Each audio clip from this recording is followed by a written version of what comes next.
All right, so we're starting the first day of February with some action, which is great. NRBO up over 50%, and then MINM continuation from yesterday gained another nearly 50%, all the way up to over $7 a share, but is now pulled back. So these two stocks gave me some good opportunities. I trade both of them, and I'm green on both. So let's jump into the charts and look at the trades from today. All right, so NRBO, this one was actually the first one I traded this morning. I sat down relatively early, but the gap scan this morning wasn't super strong. NRBO starts to pop up and pull away here, and it actually goes from 420 to 550 to 6, all the way up to a high of 675. This was impressive. So as it started to pull away, it was hitting the high day Momo scanner. It's up 78% right now. And I saw that it had news. So I was like, okay, there's a news catalyst behind this. And what I ended up doing was I took a 1,000 share starter at the half whole dollar, which in this case was 6. So basically it starts to pull away, and I'm like, all right, I'll get in at 6 with 1,000 shares. Stop is 550, $500 of risk. Let's see if this thing keeps going. Maybe I can add to it. So I end up getting in like right around here. It ends up going up to a high of 675. So I was up $750 on 1,000 shares. And then it starts to roll over, and I sold it on the way back down. So I locked up, let's see, $468. So 46 cents a share on 1,000 shares, which was about a 1-to-1 risk to reward. It's not bad, little scalp. Wasn't a home run or anything, but the volume was sort of light, wasn't great liquidity. I don't think I would have been able to get in with like 15 or 20,000 shares. I could have done 2,000 or 3,000, but I just did 1,000 to keep my risk minimal on the first trade of the day. So got in, half dollar, whole dollar setup, broke over it, continued. Now it ended up selling off, and coming into the open was well below VWAP, and attention had shifted to MINM. We'll go over MINM in a second, but before we do, let's just sort of close the circle here on NRBO. So NRBO sells off. So from a high of 675, it goes all the way down to 4, almost a full round trip. And then off this level, it starts rallying back up, as you can see right here. So we get this rally back up.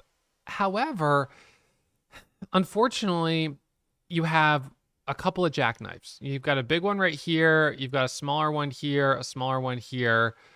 So you're noticing some bigger red candles, which in this case have been, I suppose, dip opportunities, although this went lower.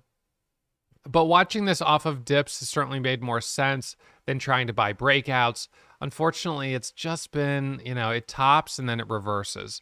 So I decided not to get back in it, as I saw it coming back over VWAP. After I saw this jackknife bull trap, I was like, you know what? I'm good. I'm done. So, and I'm up $3,600 today, which isn't bad. So MINM is the one that I made the most on. And MINM is really interesting. We've got, let's look at, 10-second chart. So we're going to look at the 10-second chart. So on this one, interesting price action. So it starts squeezing up pre-market around 745, 750, and it's kind of pulling back, and then it bursts back on the scene here, back over VWAP. Now, MINM on the daily, if you recall, this has been moving for the last couple of days, and it's also kind of a familiar name. We had moves on it earlier this was December, and this was in early January. So I marked the high of this candle, which was 587. So I was like, all right, 587, that's definitely one resistance level. Then I looked to the left and up, and I was like, oh, 1028, that's another level to mark out. So those were two daily levels. Yesterday, I was aware of that 587 level because we came up to about 550 and then reversed off that level. So pre-market this morning on the 5-minute chart, as it starts coming up, I was looking at this level right here, which was about 468. Felt like that might be resistance. And I was kind of surprised that it came up and just went all the way up to 510. I'll show you the 1-minute chart on that move. It was actually surprisingly clean. It pulls back and it rallies back up here. And I thought for sure it was going to have resistance at 555, but it kind of just pushed through that level, yesterday's high. Went all the way up to 650, pulled back, went up to 7, what was the high? 7 something. And then it pulled back off that level. And now it's, pulling back a bit more. So on the 1-minute chart, hang on one second.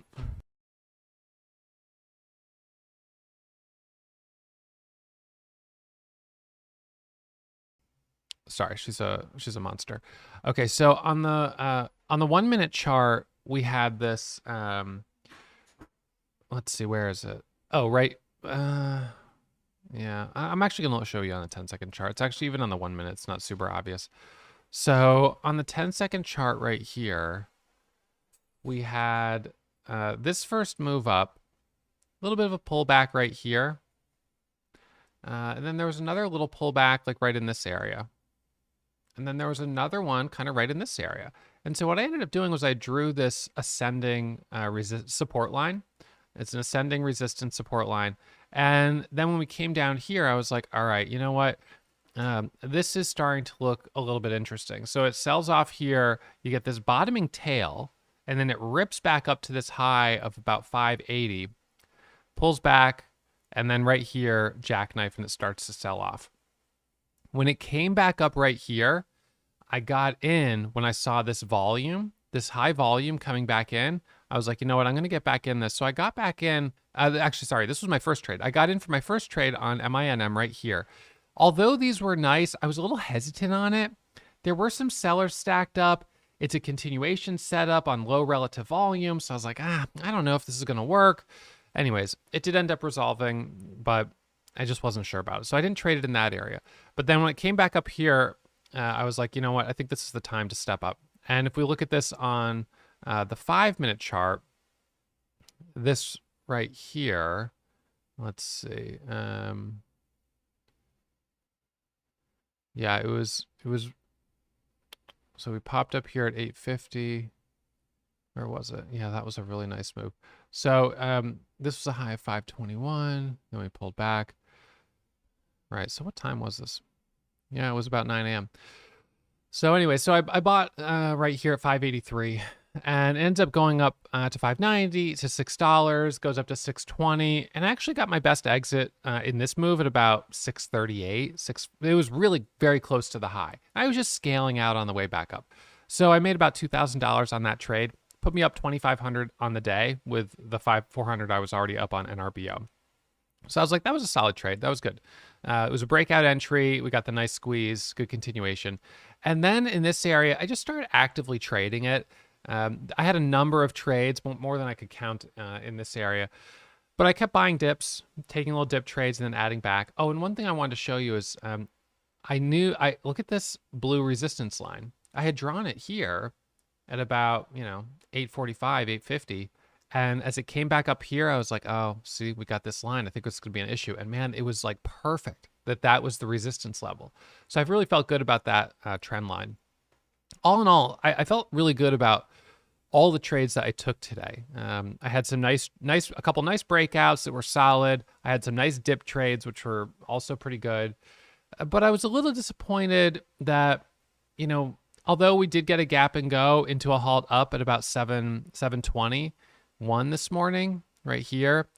It opened a little lower. I bought this dip. We got a pop here up to 760. That was nice. We got another drop. I got another dip, another pop back up to 760, drop down, add back up here about 760 for the move higher. Stopped out of that for a loss, pulls back, another dip coming back up. So I just kept trading dips. And then finally it halted down right here, right at about the volume weighted average price.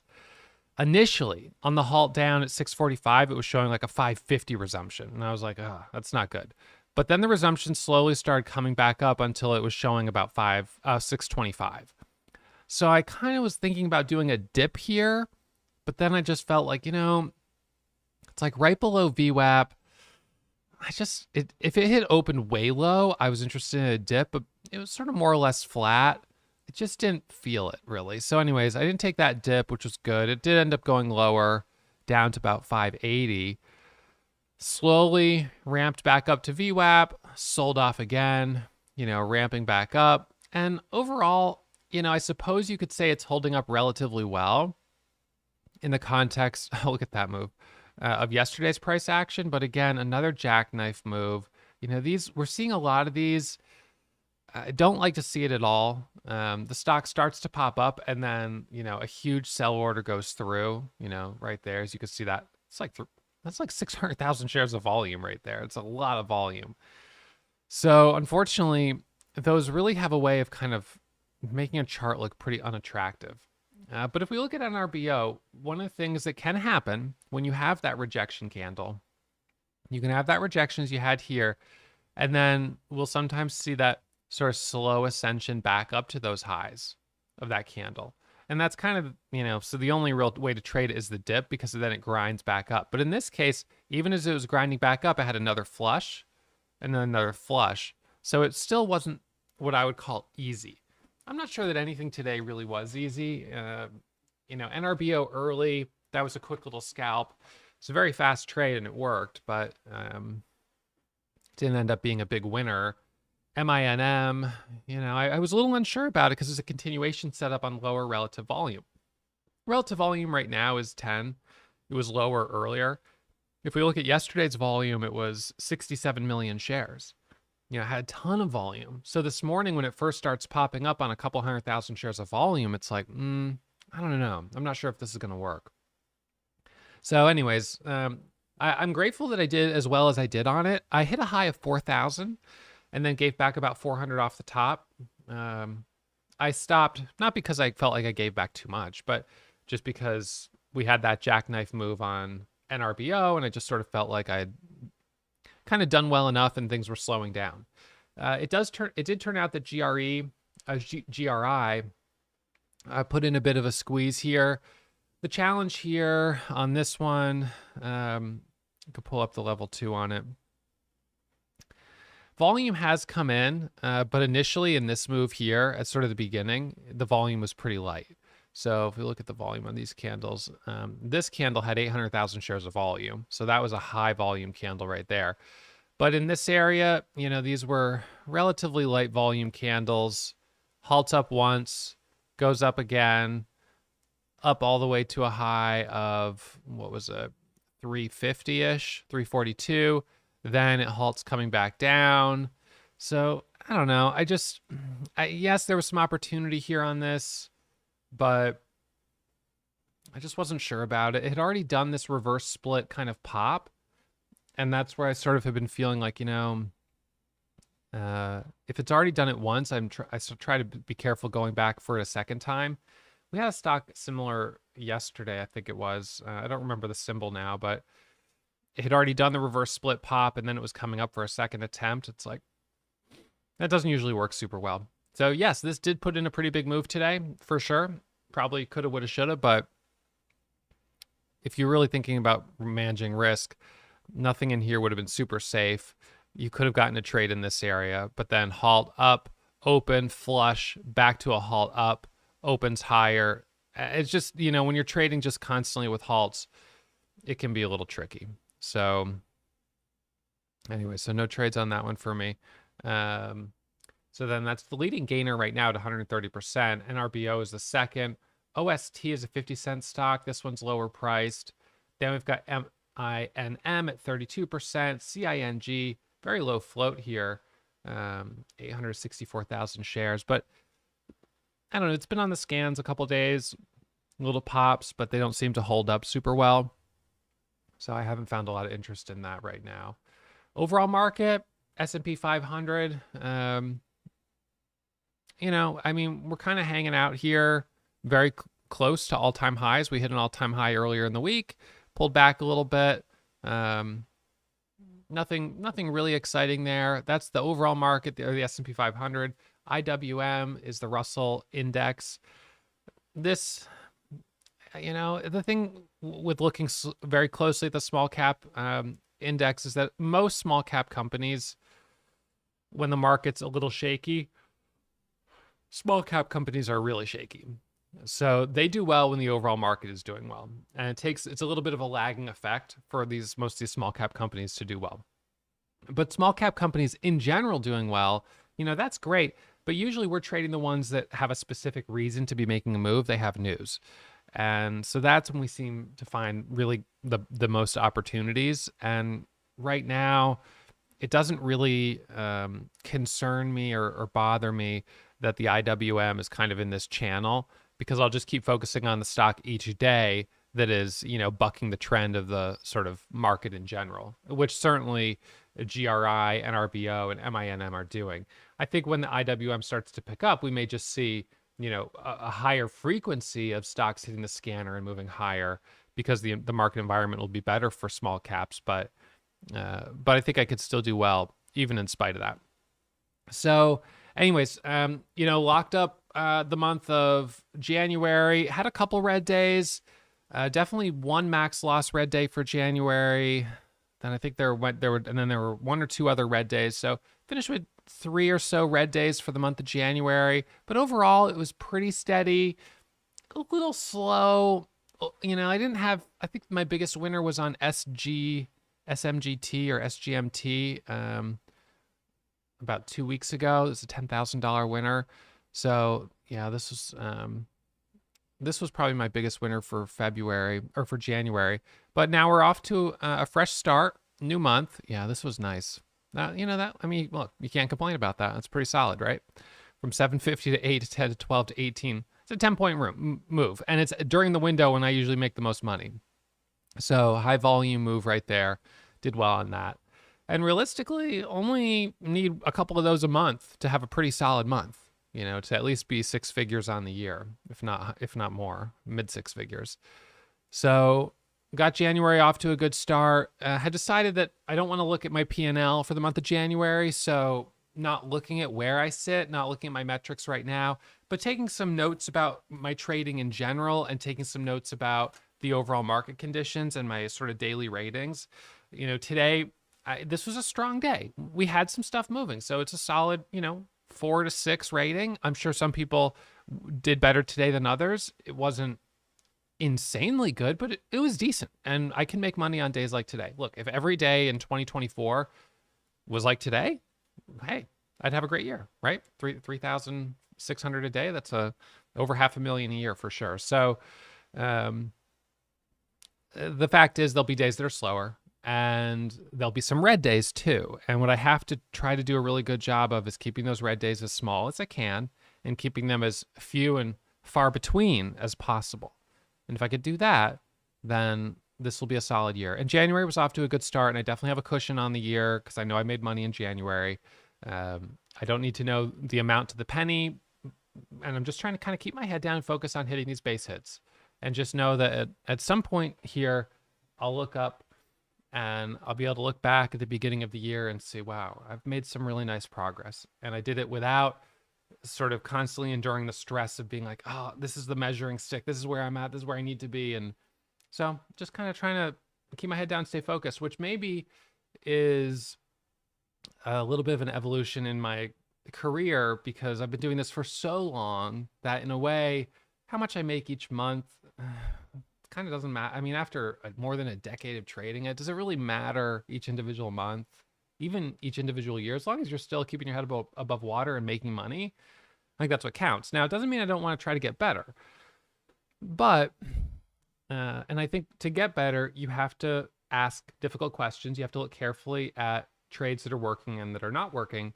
But I don't know that you necessarily need to look at your total P&L. It's hard not to. Honestly, it's hard not to because when you look at your metrics, it's just right there. But at the same time, I think that you can draw some really good insights just by looking at trades you take on intraday basis.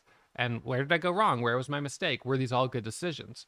So when I look back today at the decision-making process, my first trade on NRBO, was it a little bit of a risky trade to jump in that high? Yes. And I mitigated that risk with smaller share size. That was perfect. Had I hit that with 10,000 shares, I could have been down $5,000 in the first, 5 minutes of trading. But I did 1,000 shares. So if I went red on it, I'd be down 500. Easy to recover from that. No big deal. And then MINM, I didn't trade it early on when it was kind of slow. It did go higher, but I felt that was the right decision because the moves were a little choppy. The spreads were a little big, and I was like, even if I had taken that, I don't think I would have done super well. I waited for more volume to come in, and once more volume came in, around 8:45, 9 o'clock, that's when I stepped up to the plate, and I got some good trades on it. And, really, realistically today, I had maybe 3 super solid trades that produced a lot of profit and probably, 10 others that were sort of small winners or small losers. But I think the only place that maybe I took a little too much risk, where was it?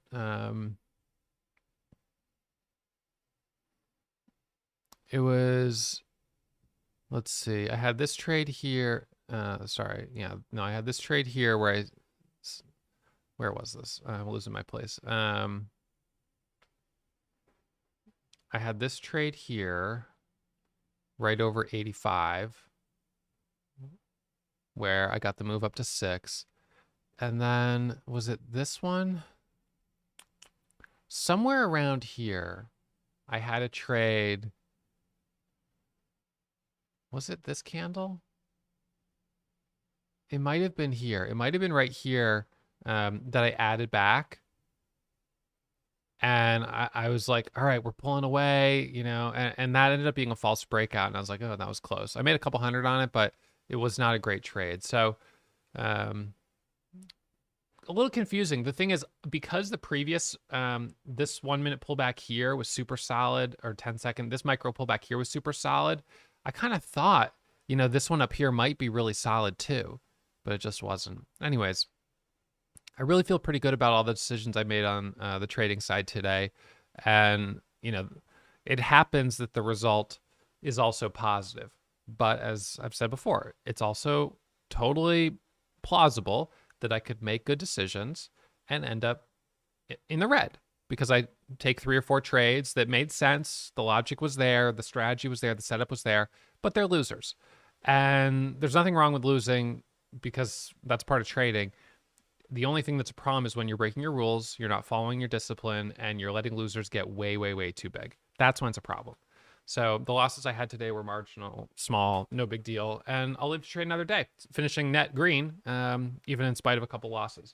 All right, so that's it for me. I'll be back at it first thing tomorrow to do my recap. I hope you guys enjoy it. If not already subscribed to the channel, I hope you do hit the subscribe button, and I hope you hit the thumbs up, and I'll see you back at it for tomorrow's recap.